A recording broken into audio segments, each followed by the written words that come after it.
아기 참에 지난 10일 기자회견을 열고 인생을 걸고 결코 마약을 하지 않았다라고 결백으로 삼있습니다. 필로폰 양성밤이 나온 후에도 어떻게 필로폰이 체내에 들어가 검출되는지 살펴보고 있다라는 이상한 입장을 밝히기도 했습니다. 박유찬은 범죄 사실을 인정하면서 나 자신을 내려놓기가 두려웠다고 말했는데요.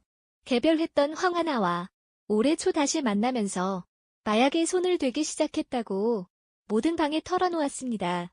기자경까지 하면서 강력하게 결백으로 했던 박유찬이 끝내 인정한 이유는 무엇이었을까요? 그것은 초범인데도 박유찬이 이례적으로 구속되었다는 사실이 있었습니다. 법원은 증거인멸과 도주 우려가 있다는 이유를 들어있는데 여기에는 줄거 참의를 비해내온 박유 편의 태도가 영향을 끼쳤다고 추측되기도 했습니다. 구속되면서 박유찬은 신경의 변화를 일으켰다고 했는데요. 수갑을 차고 포승지를 묵기로 유치장에 들어가 상당한 정신적 충격을 보였다고 합니다. 매일마다 위치장을 찾는 가족들은 박유찬의 테러 바뀌는 결정된 이유가 되었다 기도합니다. 다 귀찮은 변호인에게 갇힌 상태로 가족들을 만나는 게 괴롭다. 빨리 플랜 A면 어떻게 하느냐고 수차례 물었다고 합니다. 바위처럼 여기서 자신의 범죄 사실을 인정하지 않으면 더욱 무거운 처벌을 받을 수 있다는 두려움이 밀려왔을 겁니다. 또한 경찰이 잡아낸 결정적 증거인 주사 자국이 있었습니다. 경찰은 왼손잡이였던 박 씨의 오른손 등이 주사 자국이 남아있었다 하며 이는 스스로 말 구축하겠다는 핵심 증거라고 설명했습니다. 주사 자국이 있는 오른손이 주로 쓰는 손의 반대편 팔이라면 스스로 했다는 증거가 되기 때문입니다. 결국 박유찬의 심리적인 위축과 계속 분이라면 재판에서 불리하다는 판단, 결정적인 주사작 증가 등이 자백을 하게 만들었습니다. 여기서 짚고 넘어갈 것이 있는데요. 왜 박유찬은 기자경까지 해서 부인했는데 경제검사에서 양성 반응이 나왔어요. 박유찬이 결코 말고 태아가 안 했다고 했지만 양성 반응으로 범죄된 이유가 있었습니다.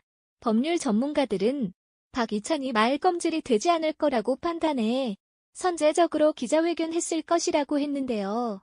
실제로 박유찬은 2달 동안 염색을 최소 4번 이상 했습니다. 그리고 온몸을 재미있습니다. 상식선에서는 마약에 검출되지 않은 확률이 굉장히 높은 상황이었습니다. 이전에 로버트 알리도 계속 완전 제모를 해서 몇 번 빠져나간 적이 있었는데요. 박유찬은 제대로 제모되지 않는다 일 때문에 마약 성분이 검출되었습니다. 그렇다면 박유찬은 왜 다리털을 완전하게 밀지 않았는지가 궁극적의 대상이 되었습니다. 이 한 장의 사진에서 충격적인 사실을 알 수 있었습니다. 박유찬의 다리는 매수 범위 현상이 보이고 있었습니다. 메스버그난 필로폰의 부작용으로 다리 피부 위에 벌레가 기어다니는 느낌이 드는 현상을 말하는데요. 이 현상은 다리가 심하게 간지러 강하게 길게 된다고 합니다. 박유찬은 당시 대상 포진 때문에 세기상처럼 해명했지만 이제와 메스북의 연상으로 가위에 의심받고 있습니다. 이 상처는 2017년 6월에 촬영된 것으로 추정되었는데요. 누리꾼들은 2017년부터 박유찬이야 그랬다는 증거라고 추측하게 됐습니다. 당시 연인이었던 황 씨는 박유찬을 온 몸이 진짜 섞어가고 있다는 의미심장한 말을 하기도 했었습니다. 메스버그 현상의 상처 때문에 다리털을 완벽하게 왁싱하지 못했을 것이라고 추측되고 있습니다. 그래서 남아있는 다리털에서 마약 성분이 검출된 것이죠. 이 사진이 밝혀지고 나서 많은 일들이 과거 오랫동안 약을 했을 것이라고 했는데요. 결국 그의 투약은 상습적이었고 몸이 이미 망가져가 뒤에 빠져나갈 수가 없었습니다. 마지막까지 그를 변하고 지지했던 변호사도 포기하고 팬들도 포기하고 떠났습니다. 마약이 그의 인생을 바닥으로 추락했고 뻔뻔한 거짓말을 결국 밝혀졌습니다. 한때 최고의 스타였던 그는 그렇게 한순간에 추락하고 말았습니다. 눈물의 기자회견까지 했던 박유찬 씨.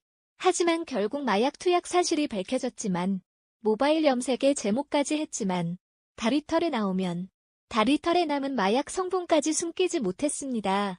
마약이 결국 들킬 수밖에 없는 이유를 김덕형 기자가 국내 과학수사연구원을 찾아가 알아봤습니다. 마약 양성 반응이 마약 양상 나갔습니다. 결단코 마약은 안 했다던 박유천 씨도 국립과학수사연구원 결과 팬더 이상 변경하지 못했습니다. 간이검사 음성 반응 이후 제모까지 하고 나타났지만 정밀검사에 절미가셨습니다. 치도 다리 털 쪽을 중심으로 어제 최치료를 한 걸로 그렇게 알고 있습니다. 네, 이제 박유천 씨 경우 다만 60세에서 80세 울 정도가 에 들어온 걸로 알고 있습니다. 혈관에 퍼진 약물 성분이 모근을 통해 온 몸에 털 웃으며 들어간 뒤 남게 되는 겁니다. 흔히 마약 투약 범죄자들 사이에 회피 수단으로 통하는 염색도 소용없습니다.